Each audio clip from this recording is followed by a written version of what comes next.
بسم اللہ الرحمن الرحیم۔ آج ہم آپ کو انفارمیشن دیں گے کہ محمد اسحاق ڈار کون ہیں، اس کے متعلق آپ کو بتائیں گے یہ کیسی شخصیت ہیں، یہ کب اور کہاں پیدا ہوئے، ان کی اعلیٰ تعلیم کیا ہے اور کدھر سے حاصل کی ہے، انہوں نے اس ملک میں کون سا کام سر انجام دیا ہے۔ محمد اسحاق ڈار 1950 میں پیدا ہوئے، ایک پاکستانی اکاؤنٹنٹ اور سینٹ کے رکن ہیں جو پہلے پاکستان کے وزیر خزانہ کے طور پر خدمات انجام دے چکے ہیں۔ وہ بہت جلد دوبارہ وزیر خزانہ کا عہدہ سنبھالنے والے ہیں۔ وہ 2008 سے سینٹ کے رکن ہیں۔ وہ سابق وزیر برائے صنعت، سرمایہ کاری، وزیر تجارت ہیں اور مسلسل چوتھی بار پاکستان کے وزیر خزانہ کے طور پر کام کرنے جا رہے ہیں۔ 1950 میں پیدا ہوئے اور لاہور میں پلے بڑھے۔ ڈار نے گورنمنٹ کالج یونیورسٹی کے ہیلی کالج آف کامرس سے تعلیم حاصل کی، بعد میں انگلینڈ اور ویلز کے انسٹیٹیوٹ آف چارٹر اکاؤنٹنٹس میں تعلیم حاصل کی۔ سیاست میں آنے سے پہلے انہوں نے مختلف نجی اور سرکاری اداروں میں پروفیشنل چارٹر اکاؤنٹنٹ کے طور پر کام کیا۔ ان کے والد سائیکل کا کاروبار کرتے تھے۔ پنجاب یونیورسٹی میں ڈار نے ایک بار کہا تھا کہ نواز شریف 1964 سے لے کر 1966 تک گورنمنٹ کالج یونیورسٹی لاہور میں ان کے بیچ میٹ رہے تھے۔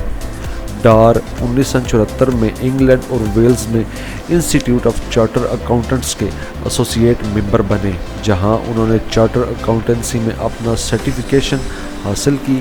وہ اس وقت کم ترین پاکستانیوں میں سے تھے جنہوں نے پیشہ ورانہ قابلیت کم سے کم مدت میں پاس کی تھی۔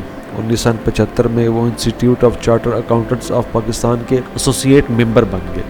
انہوں نے 1980 میں انگلینڈ اور ویلز کے انسٹیٹیوٹ آف چارٹر اکاؤنٹنٹس اور 1984 میں institute of charter accountants of Pakistan میں فیلوشپ حاصل کی۔ ابتدائی کیریئر کے بارے میں اگر ہم بات کریں تو پیشہ ورانہ طور پر ڈار ایک چارٹر اکاؤنٹنٹ اور بزنس مین ہیں۔ 1976 تھے 1974 اور 1976 تک لندن میں قائم ٹیکسٹائل کارپوریشن میں ڈائریکٹر فائنانس کے طور پر کام کرنے کے بعد ڈار 1976 میں لیبیا چلے گئے اور لیبیا کی حکومت کے لیے طرابلس میں آڈیٹر جنرل ڈپارٹمنٹس کے دفتر میں سینئر آڈیٹر کے طور پر 1977 میں پاکستان واپس آنے پر وہ ایک چارٹر اکاؤنٹنٹ فرم میں پارٹنر بن گئے تھے اور 1980 میں وہ ایک ملٹی نیشنل کنسٹرکشن کمپنی کے فائنینشیل ایڈوائزر بن گئے تھے۔ سیاسی کیریئر کے بارے میں بات کریں تو ڈار نے اپنے سیاسی کیریئر کا آغاز 1980 کی دہائی کے اوائل میں ہی کیا تھا اور اس کے بعد سے وہ لاہور سے 2 بار قومی اسمبلی اور 3 بار سینٹ کے لیے منتخب ہو چکے۔ انہوں نے نواز شریف کی پہلی حکومت کے دوران 1 سال تک پاکستان بورڈ آف انویسٹمنٹ کے چیئرمین کی حیثیت سے اپنا پہلا عوامی عہدہ سنبھالا۔ 1997 کے عام انتخابات میں مسلم لیگ نون کی کامیابی کے بعد انہوں نے 1999 کی بغاوت تک وزیر تجارت، وزیر صنعت، سرمایہ کاری اور وزیر خزانہ کے قلمدان سنبھالے۔ وہ بدعنوانی کے الزام میں 2 سال تک جیل میں رہے۔ 2003 میں انہوں نے سینٹ میں اپنا آغاز کیا، جہاں وہ بعد میں 2012 سے 2013 تک قائد حزب اختلاف بن گئے۔ 2008 کے عام انتخابات کے بعد مخلوط حکومت کے قیام کے بعد وہ مختصر طور پر دوسری بار وزیر خزانہ کے طور پر دوبارہ مقرر ہوئے۔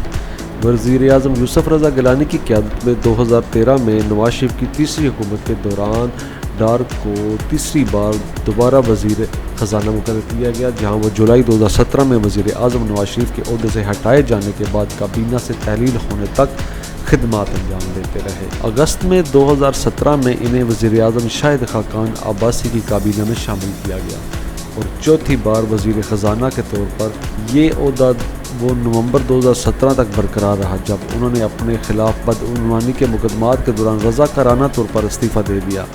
مارچ 2018 میں وہ 2 بار سینٹ کے لیے منتخب ہو گئے۔